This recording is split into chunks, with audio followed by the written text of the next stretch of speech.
This week on Socratic Cinema. Come on, Donald. Like, you have to go and ruin that for us now? Like, now we can't make those references anymore. I know. Now we have to reference Bezos, that whole diaspora of people. I hope I used that smart word correctly. Diaspora. Swing and a miss. That's all right. Keep going. I've never seen it. Yeah, it got canceled. Like by the network or by Twitter? No, by the network.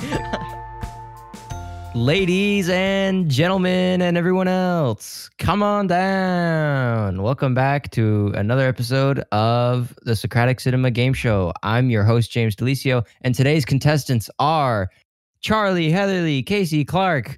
Come on down. Hello. Excited to be here. Charlie, where are you from? Honored. Let's meet ladies and gentlemen, let's meet the contestants. Charlie, Heatherly, where are you from? I'm actually from this little place in New York called Washington Heights. I mean, have you heard of it? Yeah.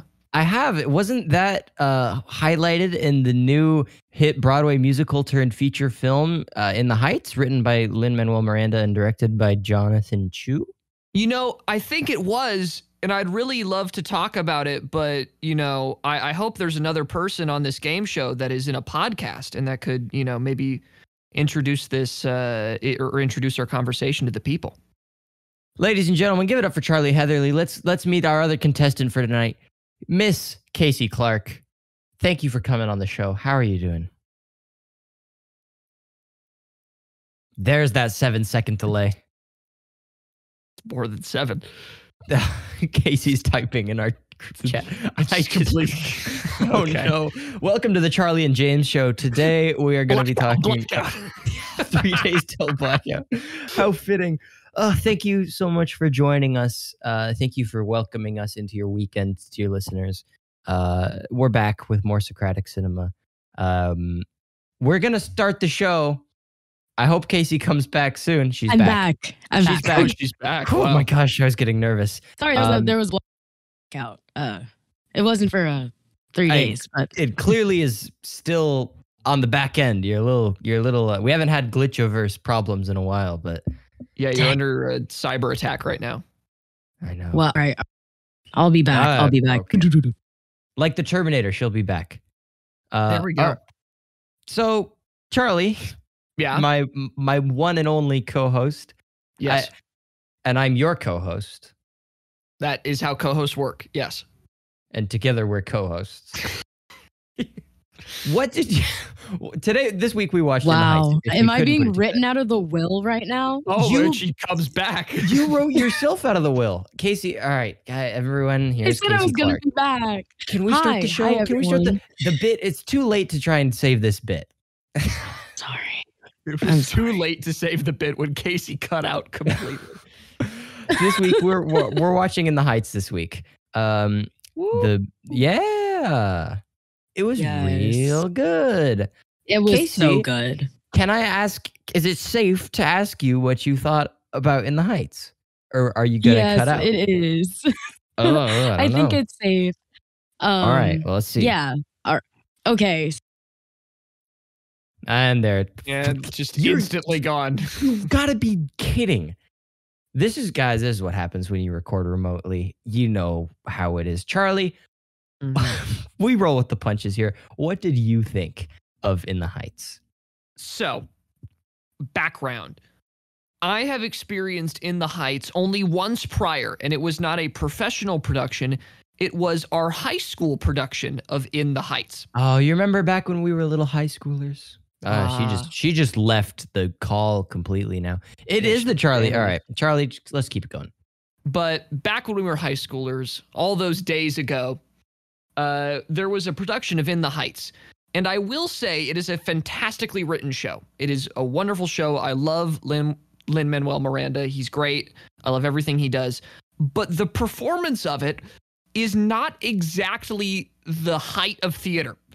I think some things could have been improved, probably. And I will not say what those things are. But I think there was room for me to experience In the Heights the way that it was meant to be seen, with a very creative director with a very skilled and experienced cast, experienced very specifically, to bring this story to life, and one that is predominantly Latino, because that was not necessarily the case at our production of In the Heights. Listen, you do what you can. You do what you can. Yeah, I mean, you do what you can. But so that was what I had experienced In the Heights with before. But I came into this movie knowing the songs, loving the songs, and the entire world lit up to me. I had a light bulb moment where I would see songs and I realized the context that they were supposed to be meant to be shown in. I realized what they were meant to be conveying, and everything started making sense. The movie so beautifully exhibited the energy of Washington Heights in a way that I hadn't seen on the stage. And I think that in many ways, the movie did what the musical could not, in that it had such creative scenes and such creative choreography that could have never been achieved on a stage. For instance, how the hell would you ever do the synchronized pool swimming on a Broadway show? I don't know. Yeah, there's no possible way. I mean, where there's a will, there's a way. You could like fill big kiddie pool on the stage, I'm thinking. No, that sounds professional. You're right. Yeah. That sounds very professional and, not at all a hazard. Oh, hey, we just got a guest visitor coming into the studio today. Who's that? Oh my gosh. No, you're lighting up, but I can't hear you. Kasey, please roll with the punches. She can't hear us. Okay, I can hear you now. Okay, there we go. I'm so sorry. This episode is sponsored by Craig Voice Recording Bot for Discord, a really wonderful tool that we use to bring you fine quality podcasts every week. Charlie, are you done with your take, or do you want to wrap up and give Kasey a chance to breathe? Yeah, let me wrap up very quickly. For all those reasons, I think that the In the Heights movie is phenomenal. I think that they have a perfect cast for it, and I think that the energy is palpable. You feel it. It made me want to dance several times, which is very hard because I'm not the biggest fan of dancing. But it made me want to dance. It made me want to get out of my chair. And it just made me really appreciate myself, my friends, and it made me think about my identity. Like, legitimately, during the movie, I was thinking, like, who am I? What do I mean to my family? How does my heritage and culture relate to that? I'm not Latino, so it was not specifically, Latino culture that I was thinking about, but, my own Scottish, Irish, English culture. But, yeah, just a wonderful movie that made me think and that made me appreciate the people around me. So, yeah. Yeah. That was very, very sweet, Charlie. Kasey, do you want to go next, or do you need a minute?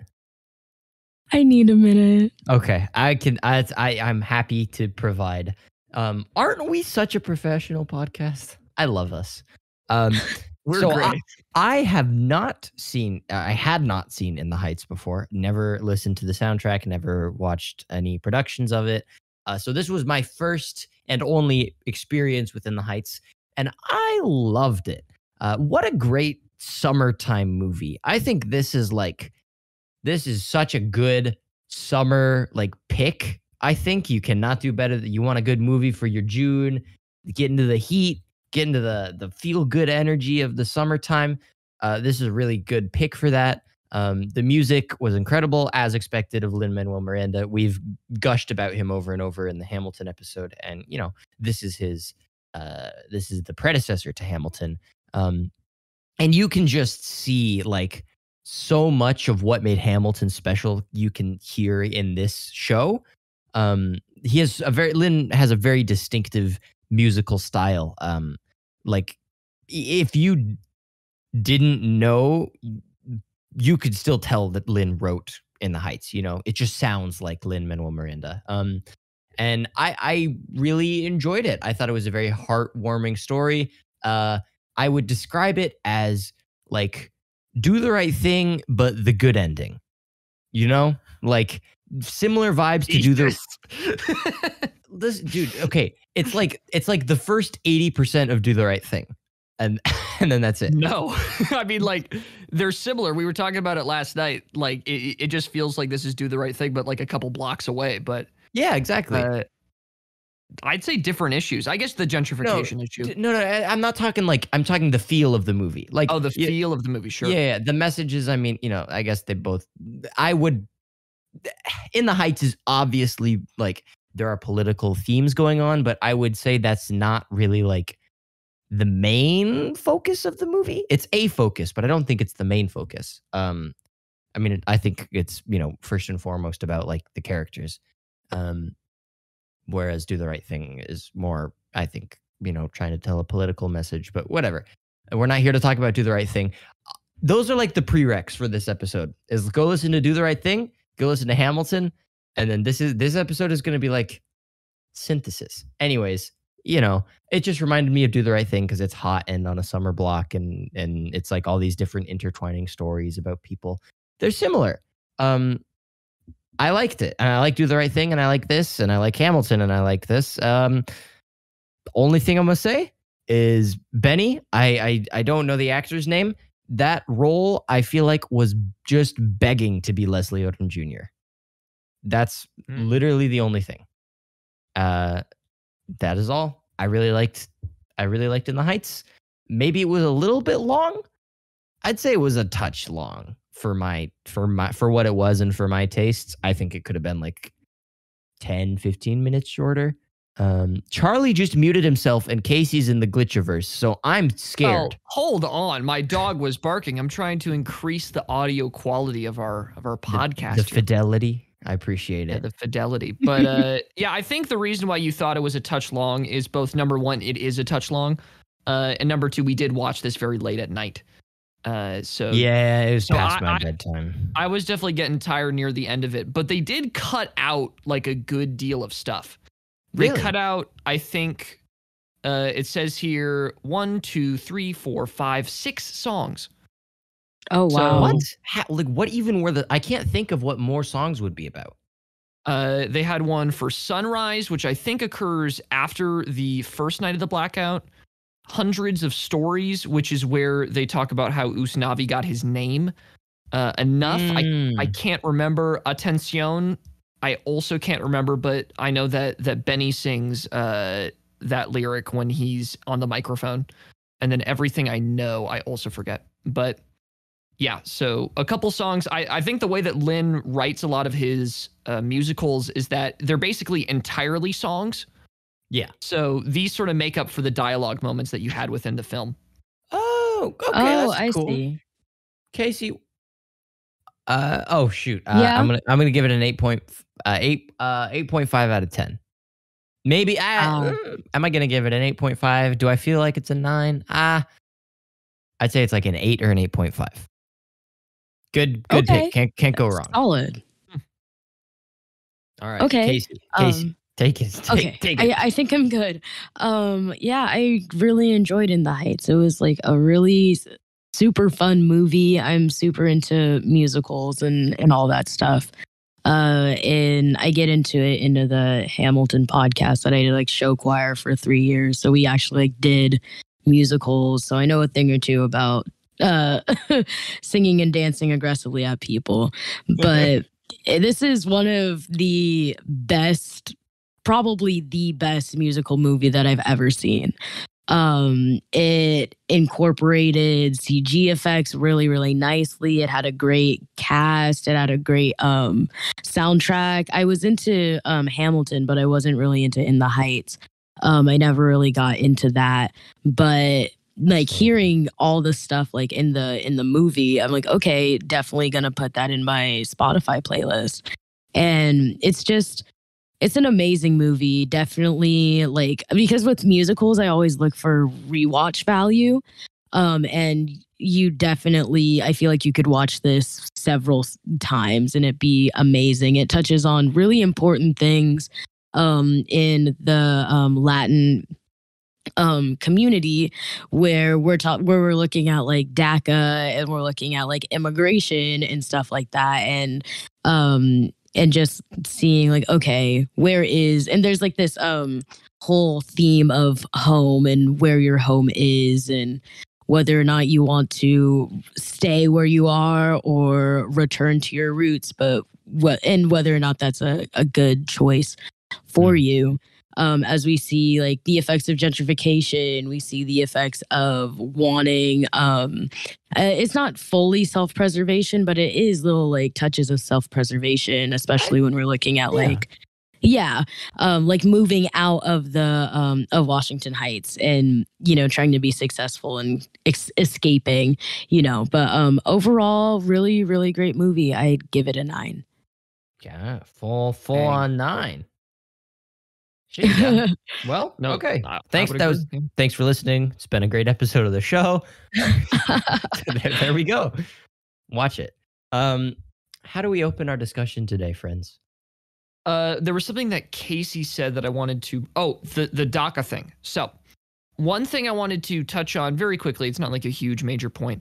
There were some changes made to the original like references and like little details of the musical that were specifically done to keep it modern. Yeah, they referenced John Wick, and was John Wick a thing when this came out? No, this was written in like 2000. So yeah, okay. It's been a while. Like in the original, there was a reference to Donald Trump during the 96,000 song. He's like, Donald Trump and I are on the links and he's my caddy, referring to golf. But because, Donald Trump back then was like a monopoly man, and then now he is Donald Trump, they changed it to Tiger Woods. So there was one moment like that. And then I'm pretty sure that DACA was not the issue that they talked about in the original production either. It was like something else. There always was a political tint to it, but I don't think it was specifically DACA. But okay. Yeah. What do you guys think about those changes? Do you like that they're trying to keep it modern? Do you think that it dates it? It just dates it in a modern way? Thoughts? Well, I mean, it is dated in a modern way now. Like, if you watch this in 50 years, you're going to have to go like, well, who's Tiger Woods? Like, what's DACA? I mean, things are going to... That's the thing, is like everything's intrinsically dated just because it came out at a time. Like, that's just the way the cookie crumbles. So I don't really care. Fair. Like, I never saw the original either. So like changes that may or may not have happened don't really bother me. But I think it's reasonable. Honestly, I think it just depends on whether or not they wanted to have it take place in 2020 or whether they wanted to have it take place, maybe not 2020, but like take place in the modern day, or have it take place when the musical took place. Because I'm assuming the movie is supposed to take place like now-ish. So it just depends on when you want to have it set. I think it's interesting. Like, it's interesting to know that, but it doesn't really change much for me in the grand scheme of things.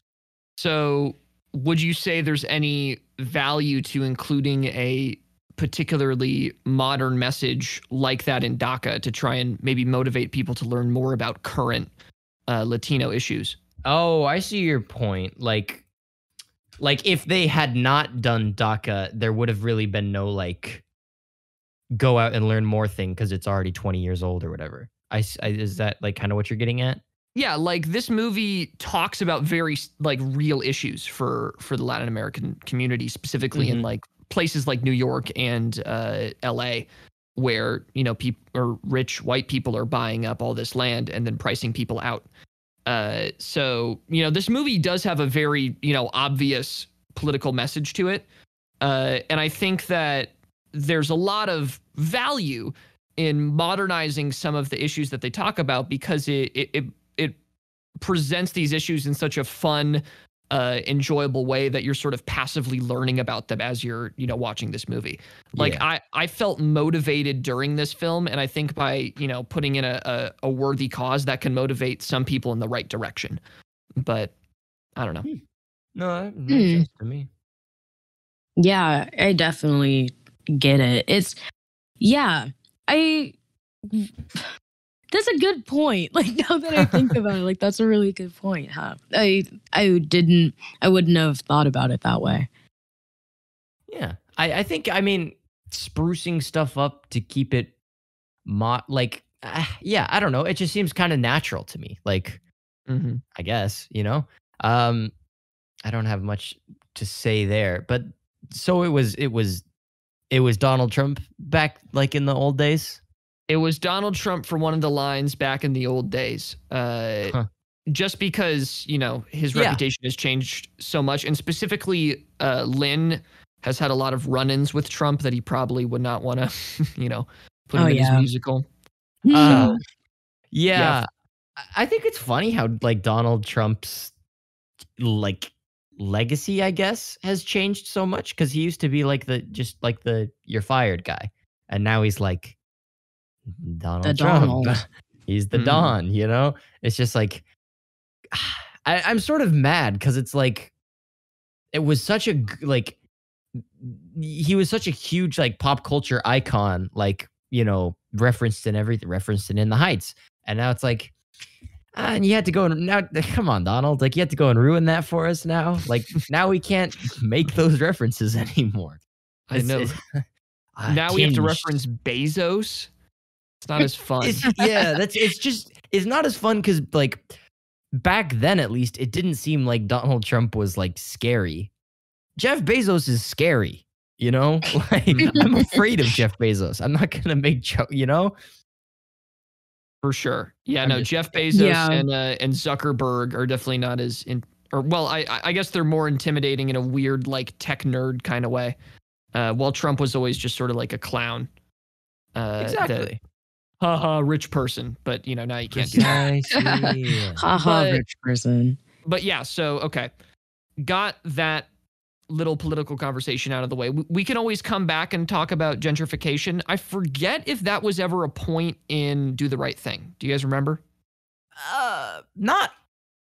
I don't think it ever was explicitly. I mean, not wholly, no. Really, not wholly. Okay, I just forgot. It seemed like it was mainly like racial tensions in Do the Right Thing more than yeah.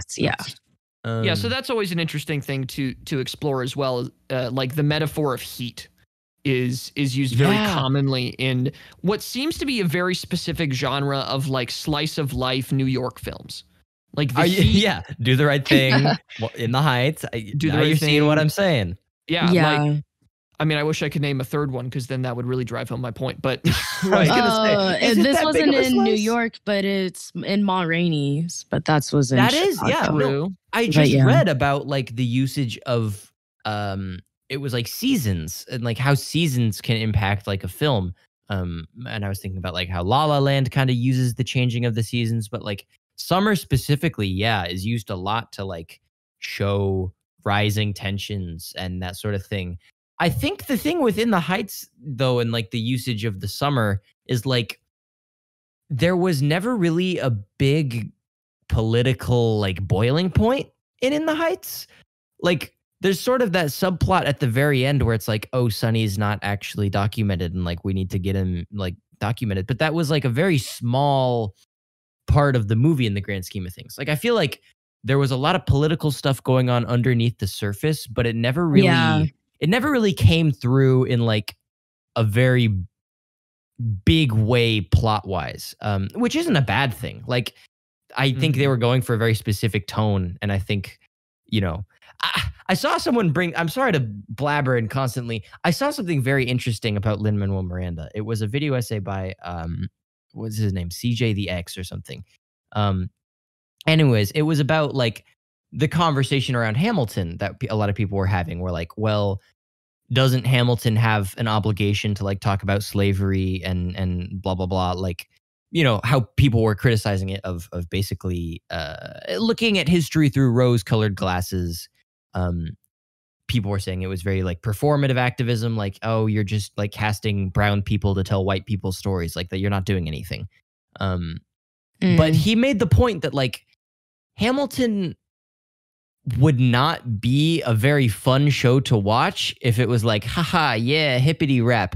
Slavery was a massive plague across America. Like, it's like, it just doesn't like that's not the show Hamilton was trying to be. And I don't think this is the show In the Heights was trying to be. Like, it dances around the issue, but it does not seem like Lin-Manuel Miranda is looking to make that kind of thing. I think he's trying to make like fun cultural story about Washington Heights, and like politics are inherent to that because politics are inherent to like just about everything. But I'm not mad when things don't go all political, you know? Like, that's the end of my take. I just thought that was a really interesting point that this guy brought up because people got mad about Hamilton, you know? Yeah. No, people definitely got super mad about Hamilton. And I think you bring up a good point specifically for In the Heights as a show. Because one of the reviews that I was reading started off with like, In the Heights is a great movie, but it makes some missteps. And I was like, oh, I wonder what missteps. And it, listed maybe some of the things they changed about like the ordering of the songs. And I was like, okay, that sort of makes sense. And then they made a point about saying how the movie's cast was not representative enough of the Latino community. Huh? And I was like, huh, because I don't think that it has to represent the entire Latino community. Well, I'm just saying, how could they have represented it more? Well, like, it felt pretty dang diverse to me, like in a really good way, you know? Sure. And there's like some talk to be had about like colorism and mixing, dark-skinned and light-skinned actors to, get that whole diaspora of people. I hope I used that smart word correctly. Diaspora. Swing and a miss. That's all right. Keep going. Diaspora. There wasn't like a single white person like that had a leading part. This was a very diverse. Ike, the gentrifier. Oh, he wasn't a lead. He wasn't a main part. He had like 2 speaking lines. Anyways, my point is, if people are mad that this movie wasn't diverse enough, I'm convinced we will never solve this problem, because this to me is like a perfect example of like positive diverse movie that doesn't like, it's not bad diversity where it's like, I don't know, what are they, forced or whatever. Like, it felt natural and pandering. It was pandering. It was telling a respectful story, very culturally aware. Like, what more do you want, guys? Like, yeah, come on. Yeah, I mean, what they want is just not for this conversation to not be like not need to happen. That movies like this are so like. But okay. I get what you're saying. It's like, but I'm just didn't saying this movie. So why did this review like? Yeah, I will defend this movie. I think this movie is a great example of like what needs to be more common. But I don't think we need to criticize it. For sure. And I think that the choice of John M. Chu as the director was an interesting one for that reason, because he got a little flack on Crazy Rich Asians for some of the stereotypes of Asian people in that movie. And I think there was also another colorism point, because very specifically, when they're going to one of the mansions in the movie, the guards have to deal with the 2 dumb leads. Not to say that the actors are dumb, but that their characters were acting dumb in the moment. And the guards are dark-skinned and the leads are light-skinned. And the guards sort of just like take it and don't really say anything, and they don't feel like characters, and they move on. Now, I don't know how much I agree with that specific criticism, because that feels a little shallow of a dig for 2 characters that are on screen for like 30 seconds. But a lot of people were confused about like, maybe John M. Chu won't be able to pull this off. And I think that he certainly did. Like, we watched the movie with a bunch of people, and one of those people was my family's friend, and I don't know if he wants me to reveal his name or not, so I'll play it safe and not say. But he said to us that in one of the behind the scenes shorts for In the Heights, or sorry, not shorts, but like videos that they did on HBO Max, they explained that during the scene where they're all like waving their flags, in the carnival song, they're doing dances specific to that region. So when they have the Mexican flag up, it's Mexican dances. When it's the Puerto Rican flag, it's Puerto Rican dances. And that's such a cool detail that I had no clue about, but that they included in just to make sure that there was that minutia of representation. Like they tried to check every box. That's a commendable amount of effort for like a thing. Like each flag gets like 15 seconds. So the fact that they even stopped and were like, hey, like, let's get these 15 seconds perfect. Like, come on, man. Like, this movie is so good, I think. I don't like, yeah, I'm sorry. I'm frustrated. No, I feel like that's that's fair, in a way. Like, it's just like a hard conversation to have. I feel like the conversations or the comparisons between how diversity is handled between Hamilton and In the Heights, I feel like In the Heights did like Lynn did In the Heights justice when thinking about diversity and stuff like that. I do think that there should have been more of a reference to race, to like slavery in Hamilton, just because it's like such a big like thing. Like, I can see why. I don't think that people necessarily needed to be like going as crazy as they were about it, but I can see both sides of that. Yeah, I can too. Yeah. Yeah, and it's just, I just feel like for In the Heights, it's not necessarily I mean, let me say this to get it out of the way. Congrats for the majority Hispanic and Latino cast. Every time there's a movie that we review that has a majority ethnic like cast, I like to shout it out because that's really important. I think this was like 100%, except for Pike. It was like 99%. And Benny. Yeah. Oh, I thought I was a person of color. I was by POC people.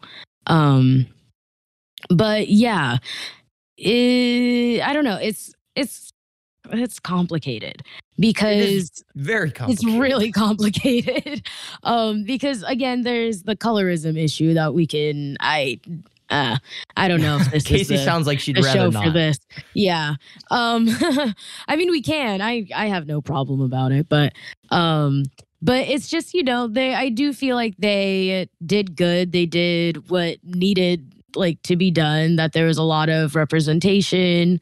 And I especially like the carnival scene. I feel like that, as you guys were saying, like highlighted what they were trying to do with the entire movie. And I just feel like when you're just focusing on a specific like group of people where you don't have to plug like people of different ethnicities in, like Lynn did with Hamilton, then you're not going to necessarily find it's not the same playing field anymore. Now it's just about it's instead of trying to be balance the truth of those ethnic people's backgrounds with the truth of the story that you're telling. Now it's just you're looking at a group of ethnic people and representing them within their, history and stories. Yeah, it's going from macro to micro. It's reducing the scope. Yeah,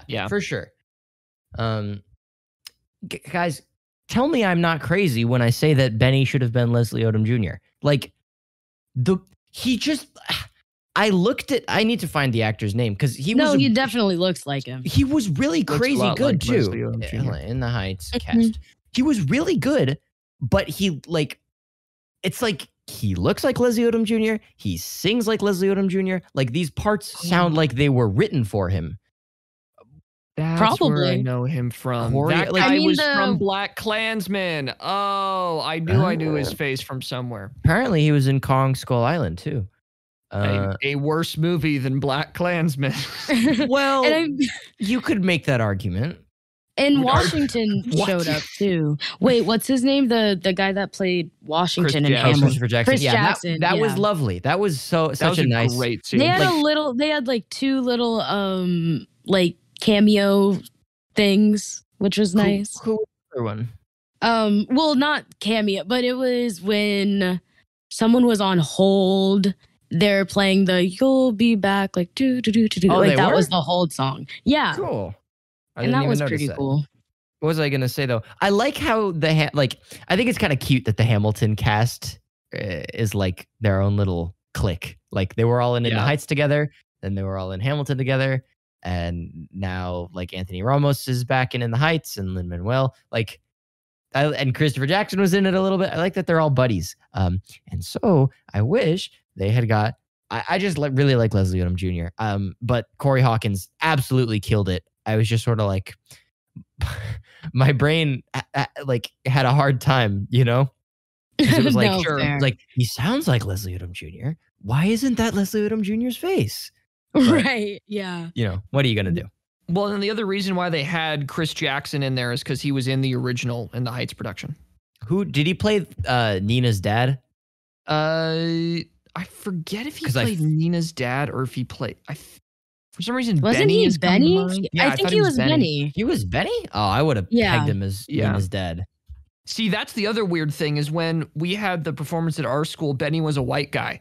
So I thought that Benny was a white guy in the original production as well. And I was like, oh, all right, that's cool. They recast Benny as black. And then I read up and I was like, wait, no. No, it was hold always, on. No, our high school screwed we up. just didn't have the facilities for that. Yeah. Listen, like I said, you work with what you got. You work with what you got. What you got. But yeah, I think that this movie is incredibly well cast for pretty much every role. Like, I don't think anybody did a bad job. All of them, I think, really lived up to the spirit of their character. I was a little hesitant about Anthony Ramos, not because he's a bad actor, but because I thought he would be too likable as Usnavi. I thought he would be too suave.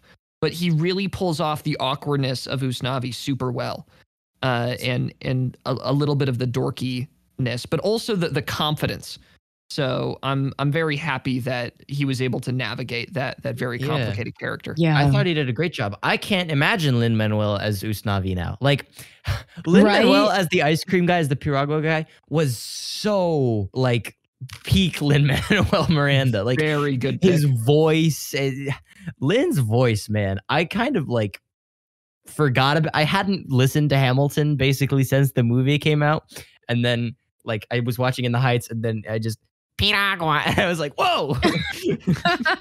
Don't do that to Lin. Oh, Lin. Oh, not that nasally. I'm sorry. Oh my goodness. Yeah. So like I love him, but I was just like, whoo, I don't know if I could have handled him as like the lead role, you know? Yeah. Sure. Especially I was like in the cry scene. Just because it reminded me of everyone talking about him. I was like, dang. I was like, yeah, he was like, no. So bad, they man. bullied him so bad. I know. It was crazy. Like, he went from being the internet's most loved celebrity to then like being bullied for, like completely off of it. I think crying. For crying. I think it's like I like to think it was like affectionate bullying. Like the internet still loves Lin-Manuel Miranda. They just right. They were just clown. No, come on. Affectionate bullying. I affectionately bully you all the time. It's character development bullying. Exactly. Yes. Oh, it's well, like sure. If you want to teasing, like razzing or what? Yeah, teasing. That's yeah. Okay, fine. Yeah, that's how I mean, I don't think anyone was like after Lin-Manuel with malice in their hearts. You know? No, I don't think so either. He's too like. He's just a passionate, like, smart guy. It's like, you know, I want to give him a handshake. A bit of a nerd. Yeah. Yeah. But also, just before we move on from Anthony Ramos, because I was talking about it while I was in the glitch first, but that man is so fine. You see, the first time I saw him, he is. No, I'm with you. But the first time I saw him, like, I had to, like, get used to him, not in the Heights, but like the first time I saw him ever, like as John, I don't even remember what his name was. John Lawrence. I was like, whoa, he has a very like distinct face. He has a very unique look. His eyes, especially. That's the thing. I'm like, it's whoa. his eyes. Yes. I like it. Never mind. That was gonna be too mean. You're just bullying everybody. I know, right? No, listen. That guy should have been Leslie Odom. Anthony Ramos has dumb eyes. No, he has very nice eyes. He looks. I can stare at them all day. In fact, he looks good. All right. Yes. Also Kuka, one of the nail ladies. It took me like the entire movie because she's in Orange Is the New Black, so that had me feeling some type of way too. But I was just like, yes, I've never seen that. I liked them as like our comic relief. I liked that group a lot. They were fun. A lot of fun. They were really nice. They're so fun. And one of them's from Brooklyn Nine-Nine too. Which I thought was awesome. Is that like the sequel to Brooklyn Nine-Nine? Yes, Brooklyn Nine-Nine. Well, actually, the sequel is Brooklyn 100. But you know, right, yeah. Rest in peace, Brooklyn Nine-Nine. It ended? I've never seen it. Yeah, it got canceled. Like by the network or by Twitter? No, by the network. It could have been either. Listen, man, these days it could be either one. No, you're right, because there was a brief moment during a lot of the BLM stuff that happened last summer when there was a like rethinking of how we view like cop shows, and Brooklyn Nine-Nine was one of the ones that they were looking at. So for a brief moment, it could have been, you know, gone for that reason, but yeah, that was an interesting conversation. And then got canceled again. Yeah, propaganda. I saw a surprising amount of people talk about like Paw Patrol, you know? Like, yeah. No, but they were like serious. They were like, why? No, you yeah. know? It was just like, wow, I never thought discourse would reach like Paw this Patrol specific point. You know? What a time we live in. We should talk about Paw Patrol more. Comment down below if you want a Paw Patrol episode of the podcast. The pod. Oh my god. Anytime that I could get a pun title, I will 100%. That's a new subsidiary. Yeah, that falls under the new Socratic Cinema LLC broadcast network alongside the Concrete Cowcast, the Mortal Comcast. We are growing exponentially by the day. The Lin-Manuel cast. That one doesn't work as well, shockingly. But shockingly. There's not a good one. There's not a good way to The Piragua cast. Piragua cast. Piragua is just like shave ice, right? Yeah, it's shave ice. Yeah, it's shave ice. Yeah, but I think they it's have cool like more that like flavors and stuff. Well, they actually had Piragua at one of our club rushes. Where like you can have like condensed milk on it and different like it'd be hitting. Listen, my Spanish 3 skills were popping off more than they ever have this movie. Yeah, that's sealed by literacy. I got a lot of it. Yeah, I know. I was watching it and I was like, hey, this is the first time where I've like understood some of the Spanish in a movie. I was just proud of myself. Like especially with the I watched with the subtitles on. I was like, okay, I know what they're saying. Yeah, and because there weren't many like in movie subtitles. Like there were when it was important sentences. But like for the most part, it's just like get it if you can. And hey, you know me, I got it. Some of it. That's what they would say, yo, and I'd be like, they're talking about themselves in that sentence. Oh my gosh. Oh my gosh. I know so much. Paciencia y fe, patience and faith. Just wow. That was impressive. I'm pretty good. I love that tension. That whole sequence, though, just to talk about Queen Abuela for a minute, that was such a like powerful character arc. I really liked it. I think it's interesting that like that to me, the blackout and like Abuela passing away was like the climax of the movie. It at least like trying to piece it together plot wise. That feels like the climax. It definitely is. But I kind of like how there's so much falling action after it. Like, there's still another, 40 or so minutes after that in the movie? An hour. An hour. Yeah. This is a movie that was maybe a little bit longer than it absolutely had to be. You needed to be. But I think the sort of climax in the middle format was kind of interesting because, like, instead of, okay, we build and build and build, and then this world-altering event happens, and then the movie ends 10 minutes later, it was like, no. Like, let's build up to this climactic event, and then spend just as much time looking at the aftermath of this climactic event, which I found really refreshing. I liked that choice a lot, because it's such a pivotal thing. She was sort of like this symbol of the neighborhood. I really liked that we got to see sort of how it impacted all the characters on their own. Like it had a very big ripple effect. Just in general, I think this movie did a really good job at tying together all these different plot threads. It was like no character left behind. I really liked it. Yeah. They really handled it well, I think. And especially having like it beginning of Blackout and then just knowing that they had to like sit with it for 2 days was, awful. Power outages are such a like. I am a sucker for like city blackouts as like a plot device.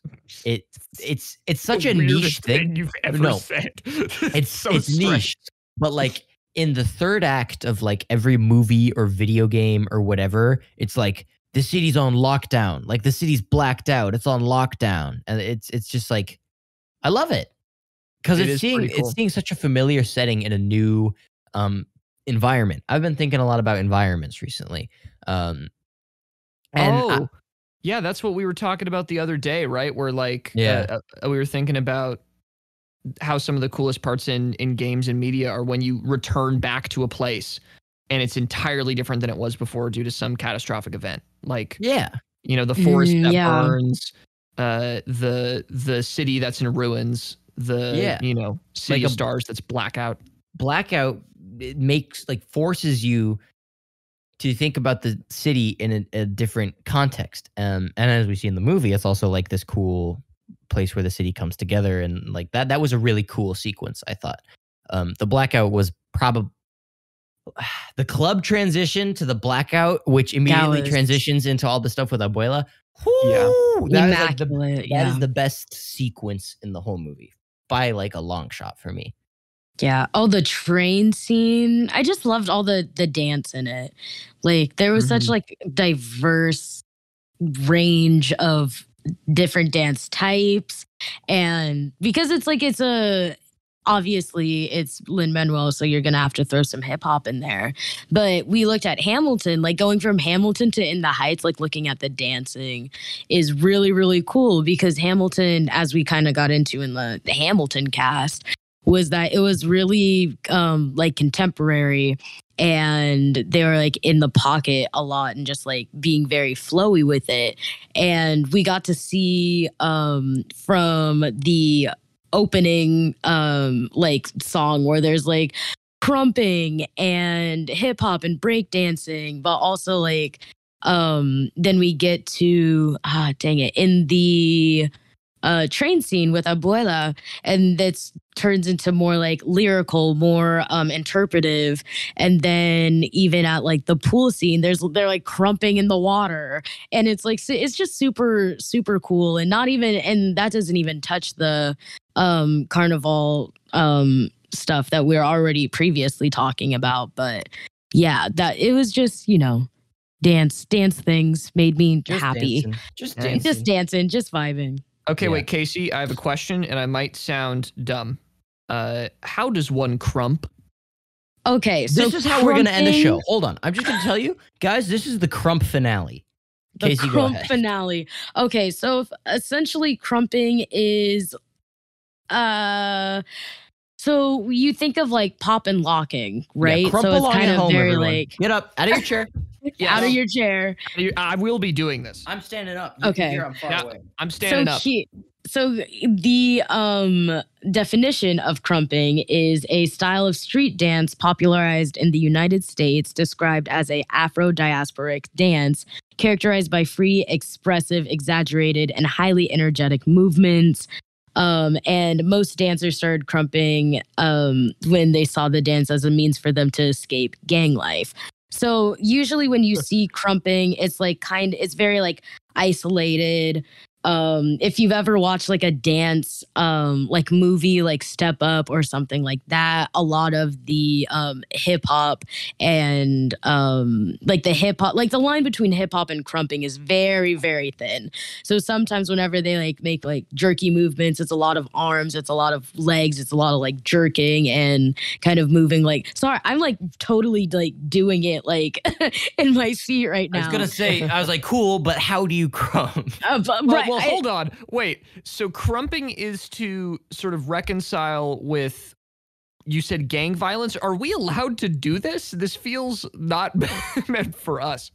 I would No, much I rather mean, join a it's street cowboy universal. gang than crump, It's- though. Oh, to okay. escape So gang it's life. not cultural appropriation for No, it's someone not. such as It- myself to crump. Crumping is for all. No.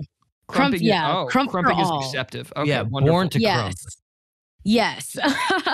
I'm trying to think of any like scenes outside of this movie that you would like recognize crumping from. But it's just really it's just super cool, and it's like it's kind of weird when you like look at it. Like at the beginning, but then you realize how much like athleticism and like focus kind of goes into it, because it's like it can either be really like super slow and you're like hitting like every like movement, every beat, or it can be super fast, like fast paced, and you're always just like da da da da da da da da da da da da da da, or like you can like do like you kind of, and it's like a whole body thing where like some dances you're mostly like working with your legs, or you're like more like separating your body between legs, torso, arms. But it's when something's isolated, it just like work. Yeah, it becomes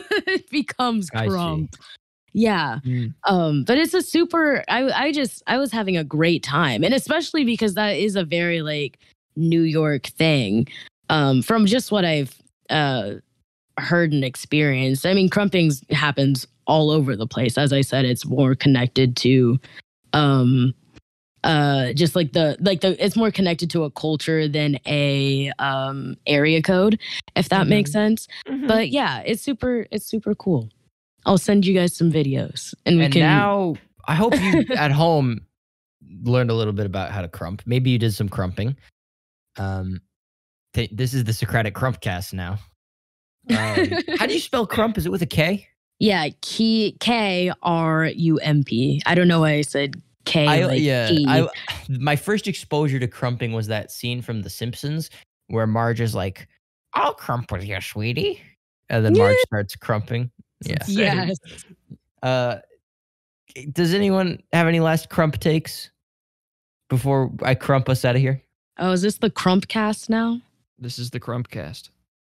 I will not title this the Crumpcast. It will not get enough. I rate this movie 8.5 crumps out of 10. That's wow. That's a lot of crumps. It's like a jerky 8.5. You know? I don't know if that's good. Well, I'm just trying to think of my crump-related adjectives. Sure. An energetic, a vivacious 8.5. Ooh, vivacious. Ooh, that's nice. This is a pulchritudinous 8.5. What the hell are what you is saying? that word? Pulchritudinous is like a really awful word to mean beautiful. Oh, I'm going to use that with women when I talk. I wouldn't, because pulchrid sounds a lot like putrid. So I would just be careful with that one. Hey, baby, you're looking pretty pulchrituitous today. Tudinous. Pulchritudinous. Yeah, I said that. Yeah, say it at home, fans. Fans of the Crumpcast. Say it right now. Go to your mother and call her mother. Crump and then say pulchritudinous. Don't mention our name afterwards. Thank you so much for listening. We have been the Socratic Cinema Podcast. My name has been James DeLisio. His name has been Charlie Heatherly, and her name has been Kasey Clark. And if you enjoyed the episode of the Socratic Cinema Podcast, be sure to drop a comment and tell us what you thought about In the Heights. And also be sure to like and subscribe and click the notification bell. Only a small percentage, like 3% of our viewers are subscribed. So help us make that percentage a little bit nicer. If you feel like supporting the podcast financially, you can do that by becoming a patron at patreon.com/Socratic Cinema, where you get all sorts of cool behind the scenes stuff and episodes early and lots of cool like interaction. It's a lot of fun. Or if you just want to support us morally or like marketing wise, you can just share it with your friends. If you can send us you could sponsor us. If you own a small business, you could sponsor us, I guess. I'm kidding. I kid. But seriously, if you like us, help us out. Tell your friends if you think we're funny or insightful at all. You can find our social medias. The easiest way to do that is to go to socraticcinema.com, our website, from which you can find all our socials. We got Instagram, Twitter, Twitch. So you can give us a follow on there. I think that's the end of this issue of the Socratic newsletter. I can't really think of anything else that needs to be said. Do you guys got any news? No. No. Okay. Well, thanks a lot, Buzzkill. this has been another episode of the Your Neighborhood Socratic Cinema podcast of the future. Take pride in knowing that you're listening to the soon-to-be best podcast in the world. We're coming. Adios. Adios.